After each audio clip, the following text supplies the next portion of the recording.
getting all the proper line because nobody want to put their head behind the veil and see that there's one seat up there and it's not judgment. It's mercy. Yes. And when you read, if you read contextually true certain places like Hebrews 12, we have not come to the mountain with thunderings and lightning. Am I right? And blackness, right? Hebrews 12. Did it give you 7 things we've come to? Church of the Firstborn and all that other stuff. Innumerable company of angels. Did it tell you you're going to remove those things that can be removed so those things that cannot be removed will remain? Then it talks about the blood. Right? It said Abel's blood wants what? Vengeance. But Jesus, the mediator of a better covenant, wants what? Mercy. Yes, sir. That's what we walk in. That's what he's crying. Mercy.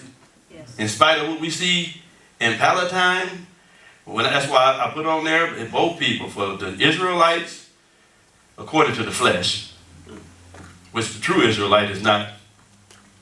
Let me stop. There is not a pure Israelite blood in the earth. Period. Amen. There's not a pure black person in the earth. That's true. I'm just going to help you out tonight if you can't stomach that. Or Hispanic. Right. Everybody here is mixed up. That's right. And I'm here to tell you. I know after it's all done and the jacket we see is a certain color and tint. But if you would get a blood test, you'll find out ain't nobody in here 100%. I'm sorry. Yeah, we're mixed up. That's why we got to scrap that Adamic man and get that royal blood in us. Come on now. Yeah, we need that blood to flow through us. And then it said in 20, and where Jesus, our forerunner, has gone in before us, he is now and forever our royal priest after the order of Melchizedek. I don't know about you, but I'm always thankful when I get a chance to go through scriptures that give me an opportunity to go beyond the limitations that I may have created, especially as it relates to spiritual things. I don't know about you, but I'm so thankful to the Father. He is raising up our understanding and elevating our sight where we're ushered in beyond the veil. So what it's really testifying is that I need to get an anchor of my soul. I need to get a grip on my soul. I need to get a grip on my spiritual makeup. I need to bring in and sync to and come into a witness of where Jesus went. That's your whole goal. Not to be a church member, not just to enter into a discipleship, not to be denominationally inclined, but somewhere along the line, you have to follow Jesus all the way through. Yes. Amen. That is the goal of the church. Tell your neighbor, that's the goal of the church. That's the goal of the church. Somebody just got to tell them, this is the way we walk in. The goal of the church is not for us to just join and be hidden buildings. I'm getting ready to talk about that. We ain't just about that. Because there's something in my spirit that's bearing witness with my spirit. It's deep calling unto deep. And I'm hopefully, as I've said some things on last week, and as I get to say some things here for the next 20 minutes, time went fast, man. We can rejoice knowing that we've been raised in our understanding to see things like we couldn't see before. That our Father has literally, through the death, burial, resurrection of Jesus Christ, get this. Because most of us just think that it was a gospel of salvation. I said it before. But the Father wanted to invite humanity into the plan of the ages. I don't know what kind of thinking that you could have, but it is a present reality. I was sharing with Elder Gary, I said, man, and I'm like, dang. And I have been teaching on this. I hadn't said it this way, but I'm like, just think about it. Just think about this thought. Maybe this could help kind of weed through some thoughts. I don't know. But as you get older, you become a deep thinker. I'm just saying that. You just ain't quick to just do things, unless you're kids.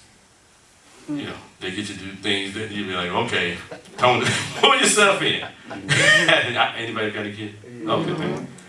Yeah, I'm just saying. But anyhow, when I thought about it, I'm like, I just started reflecting over the book of Genesis. and how God created the earth, and how God created his man. Because that is the whole narrative. That's the nucleus of what the original plan was like, right? And to think that God created that, you know why he created the earth?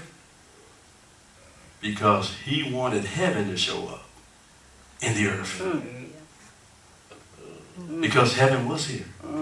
Boy, that'll mess folks up. Genesis 1. Because I know we take it. Somebody gonna say he just over there with all that slander and all that eisegesis. You know how it is.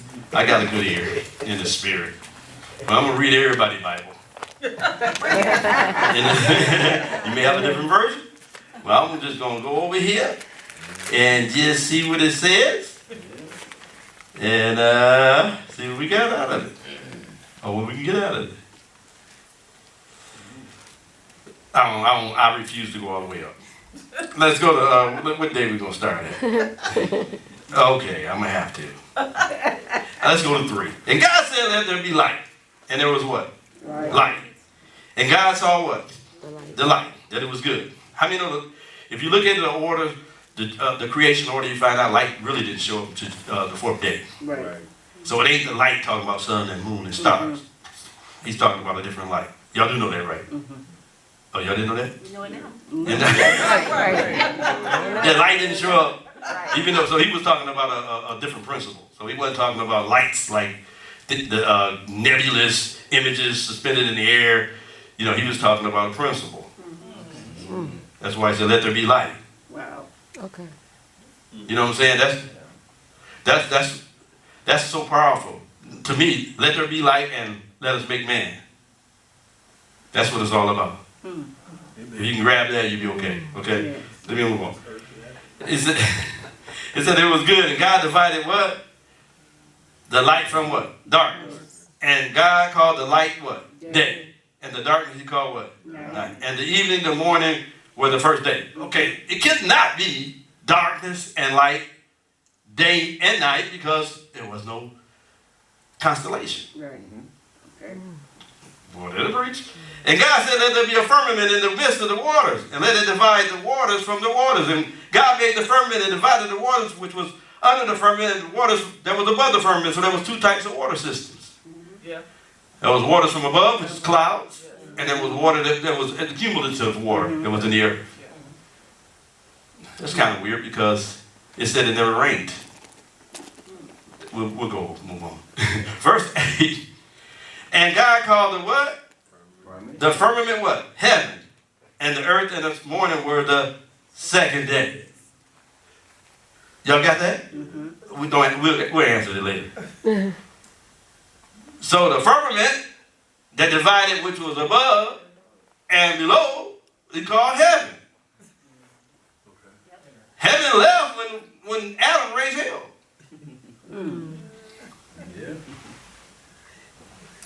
All right, let me go back to the other part. There's a lot to stomach, I know. So he made the earth because he wanted heaven on earth, and that's why Jesus prayed the prayer, the Lord's Prayer. Our Father which art in heaven, hallowed be thy name. The kingdom come, thy will be done on earth as it is in heaven. That's why he said in Matthew 28, all power is given unto me. Because whatever heaven has, or whatever heaven is supposed to look like, the earth is supposed to reflect. So the earth is like the moon, really. It reflects the sun. So the earth is supposed to reflect heaven. We got a lot of work to do. He made man because God wanted to come down into the earth. Come on. Am I right? Yes.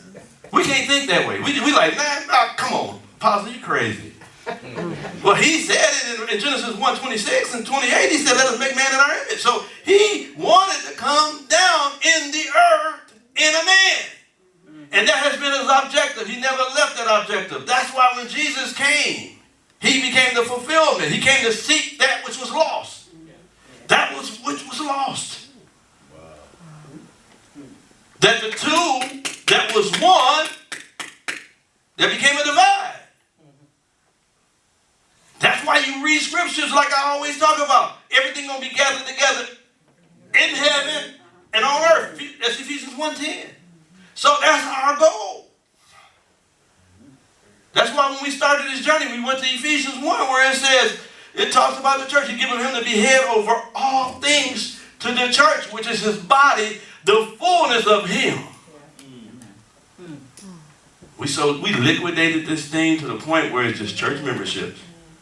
We haven't understood it yet that, oh man, this box I'm in, I got to get out of this box. All of us is in boxes, y'all. I mean, don't look at me like you don't know what I'm talking about. We all have it in our perceptions. I'm still trying to get out of a couple of minds. Yes, sir. But I know there's apocalypse on the horizon, that box the lid's going to flip one day. The light's going to dawn on us as well, just not on me. Why did I interject that? Because it means a lot, because it's a part of God's eternal purpose. It's a present reality. Because Jesus, the forerunner, the one that went ahead of us into that glory, the captain of our salvation, who was also bringing and leading his people into the same glory. That's why he told us. And Paul told us in 2 Corinthians 3, let's put it up there, 2 Corinthians 3:18. We've been so conditioned to read things, and I call them rubber scriptures, because we want to stretch them to say what it don't mean. You know, but look at this. But we all. Somebody say all? All. Yeah, we all. Yeah. That means that every denomination is all. All is all inclusive, right? Nobody's exempt. You say, but we all, with open face, beholding as in the glass the glory of the Lord. That's why we need revelations and teachings, so that we can have an open face. Because guess what? When there's no veil on our understanding, because Jesus went beyond the veil, there's nothing. The veil is on our understanding. Y'all know that, right? Yes. In the same chapter it says the veil is on their mind when they read the Old Testament. So, and basically what it's saying, this is Moffett's translation. He said, there's a veil on the scriptures when you read it according to the letter.